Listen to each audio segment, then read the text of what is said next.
আসসালামু আলাইকুম প্রিয় পাঠক পাঠিকারা, শুরু করছি উপন্যাস কাজল রেখা, লেখিকা তানজিনা ইসলাম, পর্ব সংখ্যা 14, ভয়েস বাই আরবি। তুই আমারে ঠকালি রে চাঁদ, তুই কেমনে আমার সাথে বেইমানি করলি? আমার চেয়ে ওই ছেলেটা বড় হয়ে গেছে তোর কাছে। তুই একবারও আমার কথা ভাবলি না? একবারও তোর মনেও আসলো না যে আমি কতটা অসহায় হয়ে যেতে পারি তোকে খুঁজে না পেয়ে? আমার আমার আমার থেকে তুই ওই ছেলের সাথে ছি। আজ তুই সব সীমা অতিক্রম করে দিয়েছিস। আমি তোকে ছাড়বো না, এর শাস্তি তোকে পেতেই হবে। তুই নিজের জীবন দিয়েও আমার থেকে মুক্তি পাবি না। আধার রাগে কাঁপছে, ওর চোখ মুখ লাল রক্তলাভা হয়ে গেছে। খানিকক্ষণ পর পর লম্বা লম্বা শ্বাস ফেলছে। চাঁদনি মেঝেতে দুহাত ঠেকিয়ে কোনো মতে নিজেকে সামলে রেখেছে। ওর খোপা খুলে গিয়েছে অনেক আগেই। চুলগুলো ছড়িয়ে ছিটিয়ে আছে মেঝেতে। ডাইনিং এর পিন মতন নীরবতা আবারও। চাঁদনির ঠোঁট কেটে রক্ত গড়িয়ে পড়ছে। আধারের হাত জ্বলছে। ওর শক্ত হাত লাল হয়ে উঠেছে জোরালো চওড়ের বেগে। তাহলে চাঁদনির গালের কি অবস্থা হয়েছে তা আধার ভাবতে পারছে না, চাচ্ছেও না ভাবতে। ওর শুধু মনে পড়ছে চাঁদনি আর রাতের একসাথে দাঁড়ানোর দৃশ্যটা। অতঃপর চাঁদনি সেজে গুজেছিল শাড়ি পরা অবস্থায়। যতবারই দৃশ্যটা মনে পড়েছে ততবারই জেদ উঠেছে, মস্তিষ্কে প্যানিক করেছে। আধার নিতে পারছে না। এতগুলো থাপ্পড় মারার পরও রাগ কমছে না কোনো মতে নিজেকে শান্ত করতে পারছে না। ও যেন কতগুলো থাপ্পড় মেরেছে চাঁদনির গালে, সেটা ও নিজেও জানে না। একের পর এক থাপ্পড় দিয়েছে শুধু। চাঁদনির দিকে একবার তাকায়ও নি। চাঁদনি বহু কষ্টে শ্বাস ফেলছে। ওর শরীরের অবস্থা নাজুক, গাল দুটো টমেটোর মতো লাল হয়ে আছে, যেন গাল ফেটে রক্ত পড়বে। আধারের 5 আঙ্গুলে দাগ বসে গেছে। চুলগুলো এলোমেলো হয়ে কিছু মুখের উপর পড়ে আছে। আধার এগিয়ে গিয়ে চাঁদনির 2 হাত চেপে ধরল। ঝাঁঝালো সুরে বলল, শাড়ি কোথায় পেয়েছিস? কোথায় পেয়েছিস বল আমাকে। বল, কে দিয়েছে তোকে এই শাড়ি? উত্তর দে। খোল এটা, খোল। আমি সহ্য করতে পারছি না। যে ড্রেস পরে গিয়েছিলি সেই ড্রেস গায়ে নেই কেন? কোথায় সেটা?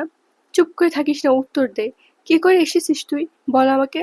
আমার ভয় লাগছে চাঁদনি, কি করেছিস তুই? আমার বিশ্বাসের এই দাম দিলি? আঁধারে চিল্লানিতে চাঁদনির গায়ের ভর ছেড়ে দিল। ওর উত্তর দেওয়ার মতো অবস্থায় আর নেই। আঁধার যে অবস্থায় রাখেনি আধার যে সে অবস্থায় রাখেনি, দুরবস্থা করে ছেড়ে দিয়েছে। চাঁদনির নোজ ব্লিডিং শুরু হলো। প্যানিক অ্যাটাকের সমস্যা আছে ওর ছোটবেলা থেকে। স্ট্রেস, মানসিক চাপ এসব চাঁদনি নিতে পারে না, সেন্সলেস হয়ে যায়। আচমকা এমন আঘাত, ভয় চাঁদনি নিতে পারেনি। আধার যথাক্রমে হামলা করেছে তার উপর। ব্লাড দেখে আধারের মনে ভয় ঢুকে গেল। অনেকগুলো থাপ্পড় পড়েছে চাঁদনির গালে, ডান বাম দুপাশে শুধু থাপড়িয়েছে, কিন্তু এতটা না যে নোজ ব্লিডিং হবে। আধারের বুকের আধার ওকে বুকের সাথে চেপে ধরল। ওর হৃৎপিণ্ড খুব দ্রুত বেগে লাফাচ্ছে। ওর নিজেও ভীষণভাবে হাঁপিয়ে গিয়েছে। কম দখল যায়নি ওর উপর। আধার জোরে জোরে শ্বাস ফেলল। চাঁদনির গালে আলতো চাপড় দিয়ে বলল, এই চাঁদ চোখ খোল।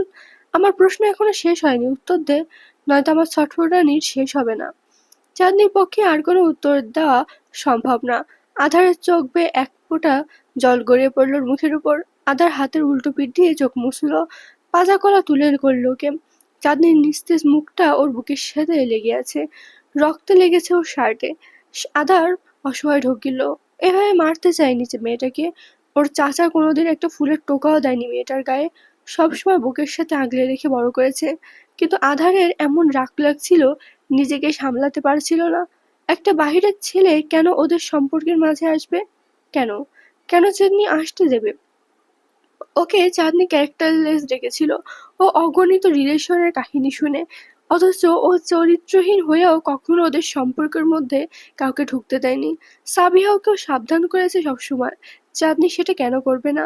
এত তো রাতে ওই ছেলের সাথে দেখিয়ে মাথা ঠিক রাখতে পারেনি আধার। আজ আর চাঁদনিকে ওর নিজের রুমে নিয়ে গেল না, নিয়ে গেল আঁধারের রুমে। বেডে শুয়ে নাকের রক্ত রুমাল দিয়ে মুছল, বুড়ো আঙুল দিয়ে ঠোঁট ছুঁয়ে দেখল, অয়েন্টমেন্ট লাগিয়ে দিল গালে, ঠোঁটে। সবকিছু কেমন যেন গোলমালে লাগছে। ওদের মধ্যকার সম্পর্কটা আধার ঠিক করতে যাচ্ছে। যখন আধার নিজেদের সম্পর্কের কোনো প্রোগ্রেস চাচ্ছে, তখন চাঁদনি বিটলামি শুরু করছে। বিছানার বিপরীত পাশে হাঁটুতে থুতনি ঠেকিয়ে বসলো আধার। অনেক সময় চেয়ে থাকলো চাঁদনির নিস্তেজ মুখটার দিকে। ওর একটাই প্রশ্নের উত্তর পাওয়া হয়নি, চাঁদনি শাড়ি কোথায় পেল মেয়েটা? ও যে ড্রেস পরে গিয়েছিল সে ড্রেস গায়ে নেই কেন? কোথায় বদলালো? এতটা সাহস কখন থেকে হয়ে গেছে চাঁদনির? ওর বন্ধুগুলো এসব সাহস দিচ্ছে ওকে। গেছে এক পোশাকে, এসেছে অন্য পোশাকে। আধার এগিয়ে গিয়ে ওর গালে হাত রাখলো। চাঁদনির পরনে লাল পাড়ের সাদা শাড়ি, সুন্দর লাগছে ওকে, অনেকটা সুন্দর লাগছে। আধার একবার চাঁদনিকে বলেছিল ওকে সাদা কাপড়ে মানায় না, শ্যামলা রংটা আরো বেশি ফুটে ওঠে। আসলে ফুটেছে, তাতে আরো বেশি আকর্ষণীয় লাগছে ওকে। চোখে কাজল, চোখ বদ্ধ অবস্থায় একটা কালো প্রলেপের মতো স্নিগ্ধ লাগছে। অথচ আজ প্রথমবার চাঁদনির সৌন্দর্যে রাগ হচ্ছে ওর। বুক জ্বলছে। কার আকর্ষণ পাওয়ার জন্য চাঁদনি এত আকর্ষণীয় করে সেজেছে? কার জন্য এত তোড়জোড়? আধারের জন্য তো না, ওর জন্য তো কখনো চাঁদনি সাজেনি। আধার মাথার চুল খামচে ধরে বসলো। রিংটনের আওয়াজে ধ্যান ভাঙল ওর। নাম্বার না দেখে রিসিভ করলো। বেশি এলো আকিব শিকদারের চিন্তিত কণ্ঠস্বর। আধার, চাঁদের খোঁজ পেয়েছো? পেয়েছি। আধারের গলা কাঁপে। কোথায় চলে গিয়েছিল? কল কেন ধরছিল না আমার? এত রাত পর্যন্ত বাইরে ছিল কেন? আজও কি অনেক বকা দিব আমি? ও বকা খাওয়ার মতো অবস্থায় নেই চাচ্চু। আকিব শিকদার থমকালেন। আধারের রাগ সম্পর্কে খুব ভালোমতো ধারণা আছে তার। চাঁদনির জন্য হঠাৎই তার চিন্তার বেগ খুব বেড়ে গেল। উদ্বিগ্ন কণ্ঠে বলল, আধারে চাঁদনির কি হয়েছে? কি করেছে তুমি ওর সাথে? আধার কিছু বলল না। আকিব শিকদার বললেন, আধার, আমি মানছি চাঁদনি খুব জেদি। ওকে কখনো শাসন করিনি আমি। কিন্তু আমার মেয়ে, আমার একটা মাত্র মেয়ে আধার। ওর বয়স তো বেশি না। শুধুমাত্র বড় ভাইয়ের কথা রাখতে তোমার সাথে বিয়ে দিয়েছি আমি। এটা দেখা সত্ত্বেও তুমি ওর সাথে বিয়ের দিন কি পরিমাণে খারাপ ব্যবহার করেছো। বাবা হিসেবে বড্ড হেয় হয়ে গিয়েছি আমি। নিজেকে নিজে মাফ করতে পারছি না।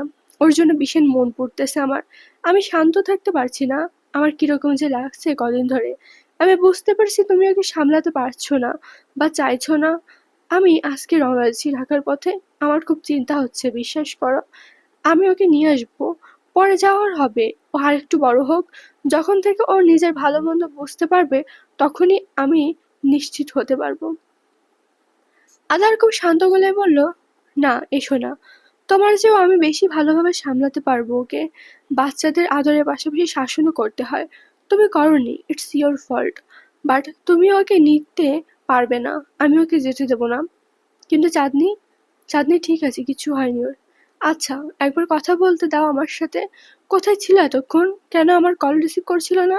আধার উত্তর না দিয়ে অভিযোগ করে বলল, তোমার মেয়ে একটা কথা শোনে না আমার, এত অবাধ্য, এত জেদি।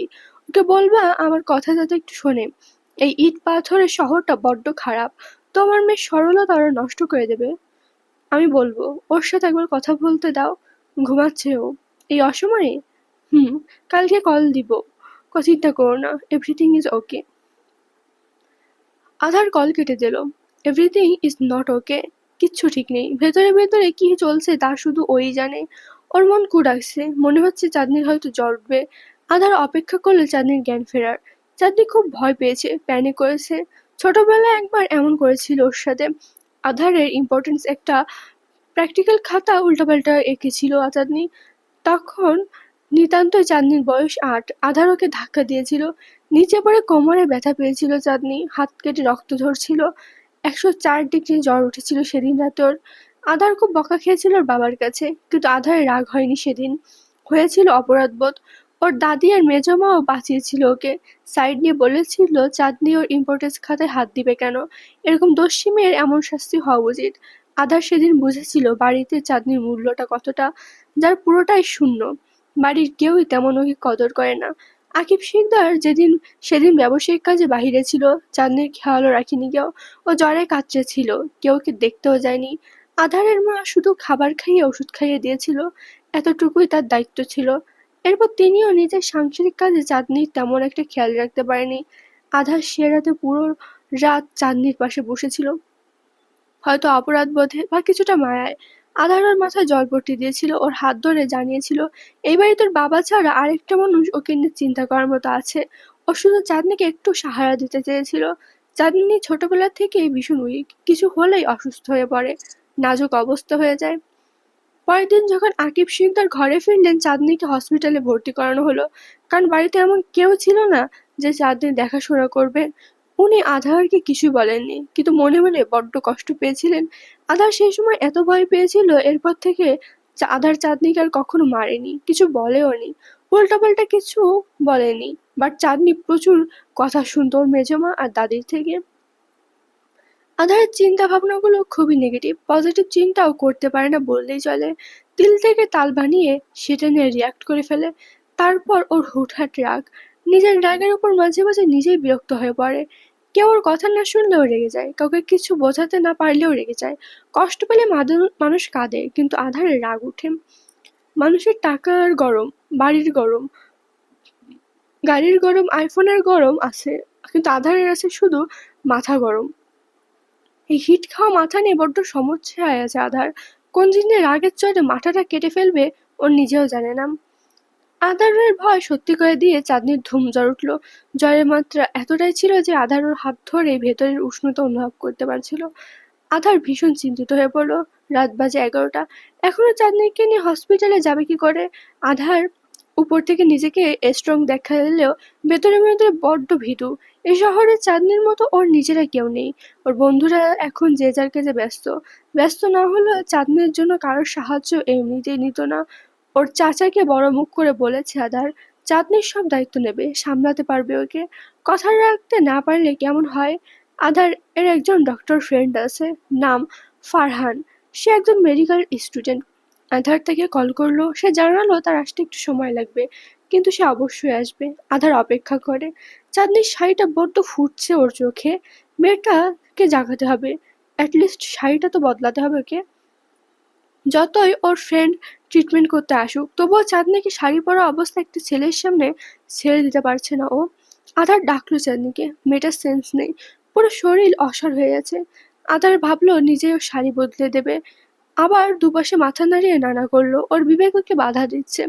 আবার ভাবলো আধার তো বাহিরের কেউ নয়, এখানে বিবেকের তাড়ানোর কি আছে? চাঁদনির ওপর সম্পূর্ণ অধিকার আছে। হ্যাঁ, কখনো অধিকার খাটায়নি বা সে অবস্থায় রাখেনিও, ওটা আলাদা বিষয়। আধার নিজেকে বুঝ দিল। চাঁদনির আঁচল ধরতে আধারের হাত কাঁপছে। ভেতর থেকে একটা সত্তা প্রতিবাদ করে বাধা দিয়ে বলল, তুমি একে বউ বলে মানো না। তুমি কোন সাহসে অধিকারের বুলি ওড়াচ্ছ? তাকে যদি শাড়ি পরা অবস্থায় তোমার বন্ধু দেখে, তাতে তোমার সমস্যা কি? আধার উত্তর দিল, আমার কি মানে? আমার তো সব। বউ মানি না এটা তো আমি চাঁদনিকে বলি, কিন্তু আমি আমাকে কি করে এই মিথ্যা বিষয়ে মানাবো? তিন কবুল পড়া পর পুরো চাঁদনিটাই যে আধারের হয়ে গেছে। চাঁদনির শরীর, মন, ফুসফুস, কিডনি, লিভার সবই তো আধারের। এর সাথে আমার বিয়ে হয়েছে, ও আমার বউ। ও আমার, ও শুধুই আমার, আর কখনো কারোর হবে না, কারোর হতে পারে না। ওর দেহ মন সবখানে আমার অধিকার আছে। ওর শরীরের উপর পুরো কবজাটাই আমার। তুমি আমাকে বাধা দিতে পারো না। সে আবার প্রতিবাদ করলো, তার যখন ঘুম ভাঙবে তখন সে অবশ্যই তোমার থেকে কৈফিয়ত চাইবে। তখন তুমি কি বলবে তাকে? যে মানুষটাকে তুমি নিজের পরিচয় অন্যদের সামনে পরিচয় পর্যন্ত করাতে পারো না, তাকে তুমি ছুঁতে পারো না। একজন স্বামী হলেও তার অনুমতি ছাড়া তার দেহে হাত দেওয়ার অধিকার তোমার নেই। একটা মেয়ের শরীরের উপর শুধু তার অধিকার থাকে, তার অনুমতি ব্যতীত তার স্বামীরও না। অন্তত এখানে তুমি নিজের জেদ রুচিও না। এটা জেদ না, এটা আমার অধিকার। চাঁদনিকে কখনোই আমি নিজের জেদ হিসেবে দেখিনি। ও আমার কাছে শুধুই আমার নিজের একটা জিনিস। শুধু স্ত্রী বলে পরিচয় না দেওয়া এটা একটা সমস্যা হয়, তাহলে আমি পুরো দুনিয়ার সামনে বলে দেব চাঁদনি আমার বউ, যার উপর একচ্ছই অধিকার শুধু আমার। আমার সাথে ওর বিয়ে হয়েছে একটা বাহিরের ছেলের সাথে।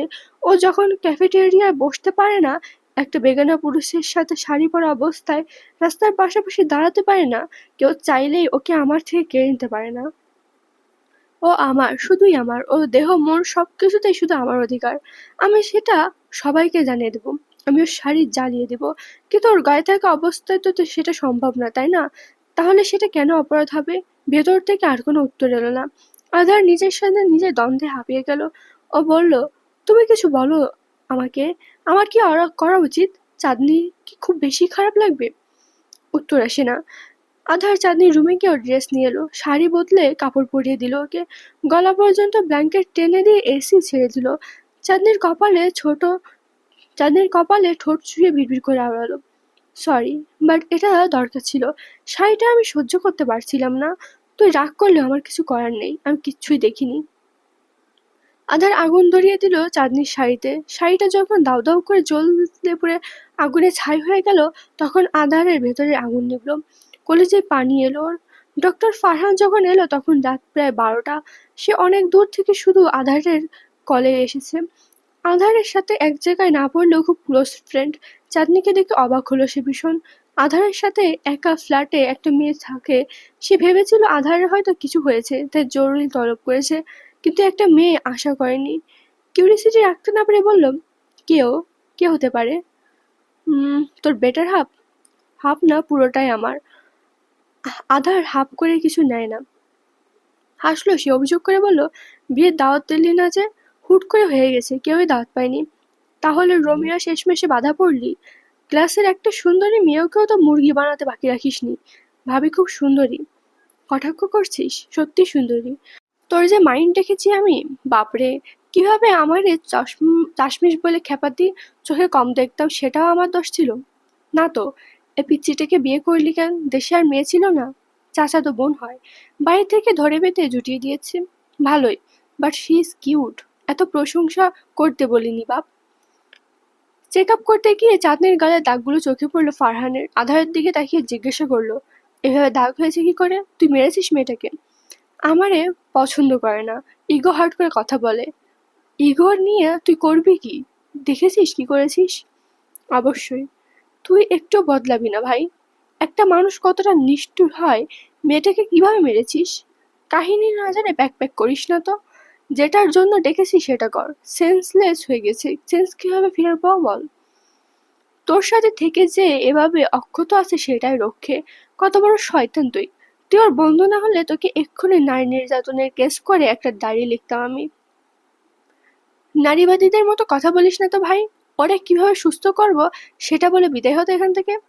তুই একটা ফালতু, বিশ্বাস কর। তোর সাথে কোনো মানুষ থাকতে পারে না। পারে না, আমি জোর করে রাখি। ডক্টর ফারহান চলে যাওয়ায় আধার বসল চাঁদনি শিওরে। মেয়েটার আজ রাতে মেয়েটা আজ রাতে আর উঠবে না। আজকের রাতটা বড্ড চিন্তায় কাটবে আধারের জন্য। ও মুখ কালো করে চাঁদনির চুলে হাত বুলায়, জলপট্টি দিতে ডাকলো, এই চাঁদ, চোখ খোল না একবার। আর কতক্ষণ? তুই রাগ করেছিস আমার উপর, বাট রাগটা তো আমার করার কথা, তাই না? আমার বউ রাত বিরেতে অন্য ছেলের সাথে ঘুরে বেড়ায়, এটা মেনে নেওয়া যায় বল? তুই পারতিও মানতে। আমি যদি এভাবে রাত বিরেতে অন্য একটা মেয়ের সাথে দাঁড়িয়ে থাকতাম, তোর কল রিসিভ করতাম না, তোর সহ্য হতো? আমি সবাইকে ছেড়ে দিয়েছি রে চাঁদনি, শুধু তোর জন্য।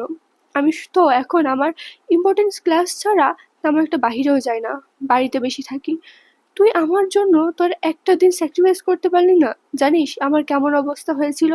পাগল পাগল লাগছিল আমার। তুই একটা স্বার্থপর চাঁদ। শুনশান নীরব পরিবেশ। বাইরে পাখিদের কিচিরমিচির ডাক শোনা যাচ্ছে। চাঁদনি গভীর ঘুমে ডুবে আছে। ওর চোখের পাতা ভারী। গভীর ঘুম ভাঙল ওর। পিটপিট করে চোখ মেলল চাঁদনি। ওর মুখটা কিছুটা ঠান্ডা, অথচ শরীর উষ্ণ। ঘুমের রেশ কাটেনি এখন ওর। নিজেকে ধাতস্থ করতে একটু অপেক্ষা করলো চাঁদনি। ব্ল্যাঙ্কেটে মোড়ানো ওর শরীর। চাঁদনি নিজের মুখের উপর হাত বোলালো। ঠান্ডা বরফ হয়ে আছে। ঠোঁটের কোণে চিনচিন ব্যথা করছে। চারিদিকে ঘুটঘুটে আধার। চাঁদনি যেন তলিয়ে যাচ্ছে অতল সমুদ্রে। মৃদু ঠান্ডা লাগছে, এসি চলেছে হয়তো। শুকনো ঢোক গিলল চাঁদনি। ঠাউর করতে পারলো না এখনো কোথায় আছে। নিজের অবস্থান সম্পর্কে অজ্ঞাত চাঁদনি। মাথাটা ভার হয়ে আছে ভীষণ। শরীরে একটু শক্তিও নেই। চারিদিকে চোখ ঘুরিয়ে তাকালো চাঁদনি। জানালার উপর পর্দা টানানো। ফাঁক পুকুর দিয়ে কোনো মতে একটু আধো আলো আলো আসছে। চাঁদনি বুঝতেই পারল না ওর অবস্থান। নিভু নিভু আলোয় কোনো মতে বোঝা যাচ্ছে এটা ওর কক্ষ না। চাঁদনি চোখ বন্ধ করে ভাবে। আগের ঘটনা মনে করতে ধরফরিয়ে উঠে গেলে টের পেল একটা পুরুষালী হাত সাপের মতো আষ্টেপৃষ্টে জড়িয়ে ধরে আছে ওকে। চাঁদনি হাত সরাতে চাইলো, কিন্তু হাতের মালিক অন্য হাতে শক্ত করে হাত চেপে ধরল ওর। চাঁদনি হকচকিয়ে গেল। আধার ওকে টেনে নিজের বুকের সাথে মিশিয়ে শক্ত করে জড়িয়ে ধরল। চাঁদনির শরীর দুর্বল, এখনো জ্বর কমেনি। ও আধারের সাথে পেরে ওঠে না, সেটা জানা কথা, তাই ছোটার চেষ্টাও করলো না। ঘুম হয়েছে? কতক্ষণ ধরে ঘুমিয়েছিলি? চাঁদনি উত্তর দিল না। আধার উঠে গিয়ে জানলার পর্দা সরিয়ে দিল। ঘুম ঘুম চোখে আবার বিছানার উপর এসে বসলো। চাঁদনির কপালে হাত ঠেকিয়ে বলল, এখনো অনেক জ্বর। আধারের ব্যবহার স্বাভাবিক, এমন করছে যেন কিছুই হয়নি। চাঁদনি অবাক দৃষ্টিতে তাকালো। মুহূর্তে ওর বুকে পাহাড় সমান দুঃখ এসে জমা হলো। ছেলেটা ওকে মানুষ বলে মনে করে না? ওর ব্যথা লাগে না, কষ্ট হয় না? শুধু আধারের রাগের ভাগিদার হওয়ার জন্য জন্ম নিয়েছে ও? ওকে মেরে ফেলেছে মেরে ফেললেও টু শব্দ করতে পারবে না? চাঁদনির মনে ভয়ে কুঁকড়ে আছে, কথা পর্যন্ত বেরোচ্ছে না মুখ দিয়ে। এতটাই ট্রমাটাইজ হয়নি ও কখনো। কখনো ওর বাবার কাছে ধমক পর্যন্ত খায়নি, মার তো দূরের কথা। সেখানে আধারের ব্যবহার কতটা পৈশাচিক ছিল কাল রাতে। জানোয়ারের মতো মেরেছে ওকে, অথচ এমন ব্যবহার করছে যেন সব স্বাভাবিক ঘটনা ঘটেছে। ওকে মারাটা আহামরি কোনো ব্যাপারই না, যেন ও ফাঁসির আসামি, একবার নিজেকে জাহির করার সুযোগ পর্যন্ত পায়নি। চাঁদনির ঠোঁট শুকনো, মুখ কালো। আধার বোধহয় বুঝলো চাঁদনির মনের অবস্থা, গালে হাত দিয়ে বলল, এই চাঁদ, কথা বলবি না আমার সাথে? ভয় পেয়েছিস? চাঁদনি সরিয়ে দিল আধারের হাত, একটু দূরে গিয়ে বসলো। চঞ্চল দৃষ্টি ঘুরিয়ে তাকালো আশেপাশ। ভীষণ অগোছালো একটা রুম দেখে বুঝতে আর বাকি রইল না এটা কার কক্ষ। সে সে প্রশ্ন সে প্রশ্নের উত্তর না দিয়ে চাঁদনি জিজ্ঞেস করলো, আমাকে এই রুমে এনেছো কেন? কাল রাতে তুই অনেক অসুস্থ ছিলি, জ্বর ছিল অনেক, ইভেন এখনো আছে। তো জ্বর হলেই বা কি, আমাকে আমার রুমে দিয়ে আসবা না? নিজের আসার মতো অবস্থায় ছিলাম না, তোকে কোলে নিয়ে এসেছি, সেটার জন্য ধন্যবাদ নিয়ে জেরা করছিস? কি অকৃতজ্ঞ তুই চাঁদ। আসলে একটা ধন্যবাদ তোমার প্রাপ্য। তুমি আমাকে একেবারে মেরে ফেলোনি, আধমরা করে হলেও বাঁচিয়ে রেখেছো, পৃথিবীটা আরেকবার দেখার সুযোগ করে দিয়েছো, ধন্যবাদ তোমাকে। আনার মলিন হাসলো ওর দিকে তাকিয়ে, ঢোক গিলে বলল, আমি তোকে মারতে চাইনি। সেটা না বলে এটা বলো মেরে ফেলতে পারোনি বলে দুঃখ লাগছে? না। দুপাশে মাথা নাড়ল আধার। আমার ভালো লাগছে তোকে আমার কি ভালো লেগেছে তোকে মারতে? তুই জানিস না আমি রাগ সামলাতে পারি না। রেগে যাওয়ার মতো কাজ করিস কেন? আমার দিকটা একবারও দেখবি না? আমি তো তোর খারাপ চাই না চাঁদনি, একটা কল অন্তত তুই ধরতে পারতি। আমি তখন কি অবস্থায় ছিলাম আমি তোকে বোঝাতে পারবো না, তুই কখনো আমাকে বুঝিসনি। আমার এখন সব প্রশ্নের উত্তর পাওয়া বাকি কিন্তু। চাঁদনি হাত দুটো ঠুটনি ঠেকিয়ে বসলো, আধারের কথা কানে তুললো না। আধারের সাথে কথা বলতে বা ওর কথা শুনতে ভালো লাগছে না ওর। মুখের মধ্যে কেমন যেন করছে। কাল রাতটা দুঃস্বপ্নের মতো ছিল ওর কাছে। আধার চাঁদনিকে নিজের দিকটা বোঝানোর চেষ্টা করলো না। পুরো রাত ও সেবা করেছে চাঁদনির, আলো ফোটার আগ পর্যন্ত ওর বালিশের কাছে বসেছিল। পুরো রাত চাঁদনির পাশে বসে ওর মাথায় জলপট্টি দিয়েছে। এসব দুঃখের কথা বলবে না চাঁদনিকে।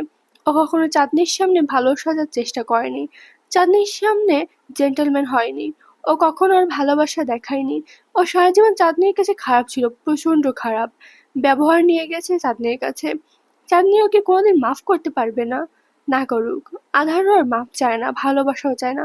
আধার শুধু চায় চাঁদনি ওর সাথে থাকুক, ওর সব কথা শুনুক, চলুক। চাঁদনির মাথা ব্যথা করছে প্রচন্ড, চুল টেনে ধরে মাথা নিচু করে বসে পড়লো। হঠাৎই নিজের দিকে চোখ পড়তে আটকে উঠলো, এ কি, ও শাড়ি বদলে গেল কি করে? ও তো গতকাল শাড়ি পরে এসেছিল, ড্রেস তো গায়ে ছিল না। চকিতে আধারের দিকে তাকালো, ভয়ের তো স্বর আওড়ালো, এ কি, এই ড্রেসটা কখন পরলাম আমি? আমার শাড়ি কই? জ্বালিয়ে দিয়েছি। জ্বালিয়ে দিয়েছো কেন? তার মানে ড্রেসটা তুমি পরিয়ে দিয়েছো? আমিই পরিয়ে দিব। আর কেউ তো নেই এখানে? তোর নেতা নিশ্চয়ই আসবে না তোর শাড়ি বদলাতে? আধার তাচ্ছিল্য করে বলল। চাঁদনি আঁতকে উঠে বলল, কি বলছো? নিজে জানো? আর কতভাবে ছোট করবে তুমি আমাকে? এটা কেন করলে তুমি? আমার অচেতন অবস্থায় শাড়ি বদলে দিলে, আবার সেটা বলছো? তোমার লজ্জা করেছে না? আধার ভাবনাসীন ভাবে বলল, না তো, লজ্জা কেন করবে? ইচ্ছা করে তো করিনি, তোকে অনেকবার ডেকেছিলাম, বাট তোর এতটাই জ্বর ছিল যে তুই সেন্সে ছিলি না। আর কি করার ছিল বল? কিছু করতে না, কেউ বলেছে তোমাকে করতে? আমার অচেতন অবস্থার সুযোগ নিয়েছো তুমি, ছি। আমি তোমার থেকে এটা আশা করি নাই। সুযোগ না বলতে কি বোঝাচ্ছিস তুই? সুযোগ নেওয়ার জন্য তোর অচেতন অবস্থার তোর কাছে যাওয়ার দরকার নেই আমার। চেতনা থাকা অবস্থায় তোর কাছে গেলে কিছু করতে পারবি না তুই। আমি যা করি সামনাসামনি করি, বুঝেছিস? আর সুযোগ নিলে এমন প্যাটার্ন প্যাটার্ন করার মতো অবস্থায় থাকতি না, যে অবস্থায় রাখতাম না আমি তোকে। চাঁদনি এবার কেঁদে দিল, অস্থির হয়ে বলল, তোমার কথা শুনতে আমার খারাপ লাগছে, বিশ্বাস করো। আমি মানতে পারছি না, যতই তোমার সাথে আমার বিয়ে হোক না কেন, তারপরে তুমি একটা ছেলে। আজ পর্যন্ত কোনো ছেলে আমার হাতটুকু পর্যন্ত ধরে নেয়, আর তুমি? অন্য ছেলেরা আমি এক নয় চাঁদ। নিজেই তো বলেছিস বিয়ে হয়েছে আমাদের, আবার নিজেই কান্না করছিস আমি ছুঁয়েছি বলে। জাস্ট শাড়ি বদলে দিয়েছি আমি চাঁদনি, তোকে ছোঁয়ার সম্পূর্ণ অধিকার আছে আমার। খারাপ লাগলেও আমার কিছু করার নেই, ট্রাস্ট মি, আমি কিছু দেখিনি। চাঁদনি কাঁদতে কাঁদতে বলল, কেন? তুমি কি কানা ছিলে সে সময়? তোমার সাথে তোমার সাথে এমন কেউ করলে তোমার কেমন লাগতো?